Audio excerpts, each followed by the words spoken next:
آسمان سے نیچے آیا، جس آسمان سے میں گزرا، نیچے نہیں، جس آسمان سے میں گزرا وہاں کے فرشتوں نے کہا یا رسول اللہ علیک بالحجامہ، علیک بالحجامہ، یا رسول اللہ حجامہ کروائیے، حجامہ کروائیے۔ ساتوں آسمان کے فرشتوں نے کہا یا رسول اللہ حجامہ۔ حجامہ کیا ہوتا ہے؟ کپنگ، جس کو آج کل کپنگ تھوڑا تھوڑا ہمارے ملک میں بھی اس کا رواج ہو گیا ہے۔ یہ جتنا ٹاکسن ہے یہ کھال کے نیچے باریک رگوں میں جمع ہوتا ہے، گندا خون۔ میرے نبی کیا کرتے تھے، ایسے کپ ہوتے تھے،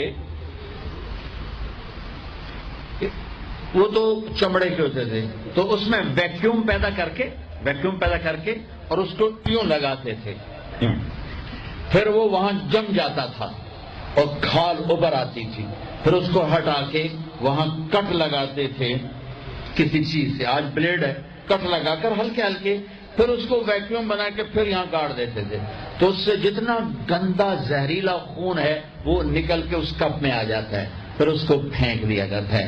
اس کو کہتے ہیں حجامہ۔ اور کمر کے سینٹر میں ایک پوائنٹ ہے جہاں حدیث میں آتا ہے 70 بیماریوں کا علاج یہاں کپ لگوانا ہے، 70 بیماریوں کا علاج یہاں کب لگوانا ہے۔ یہ میرے نبی کے نے ہر آسمان میں فرشتوں سے سنا، ڈھونڈو تلاش کرو۔ اب لاہور میں بھی یہ سلسلہ ہے، یہ تم ڈاکٹروں سے جان چھوٹ جائے گی اگر آپ نے میرے نبی والا طریقہ شروع کر دیا۔ حجامہ، غذا، سموسے پکوڑے نہ کھاؤ، دہی بھلے نہ کھاؤ، اور یہ ڈرنک نہ پیو، اور یہ روز بروز نہ کھاؤ، غذا سادہ رکھو، حجامہ کرواؤ، تمہیں اللہ بیماریوں سے نجات دے دے گا، تمہیں ڈاکٹروں سے نجات دے دے گا۔ میرے نبی کا طرز طعام، طرز خوراک، طرز علاج، آپ نے آخری سفر میں بھی کپنگ کروائی۔ آپ جب حج پہ جا رہے تھے تو آپ نے یہاں کپ لگوائے، یہاں راستے میں یہاں اس جگہ، یہ آپ کا آخری حجامہ جو آپ نے سفر میں کروایا تھا۔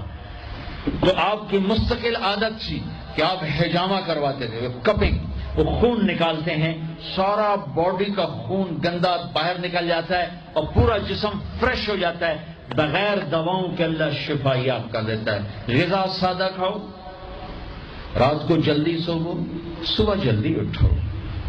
میں پوری دنیا ابھی افریقہ کے 8 ملک پسماندہ 5 بجے کے بعد بازار بند ہوتے ہیں، یہاں رات 9 بجے شاپنگ کے لیے نکلتے ہیں۔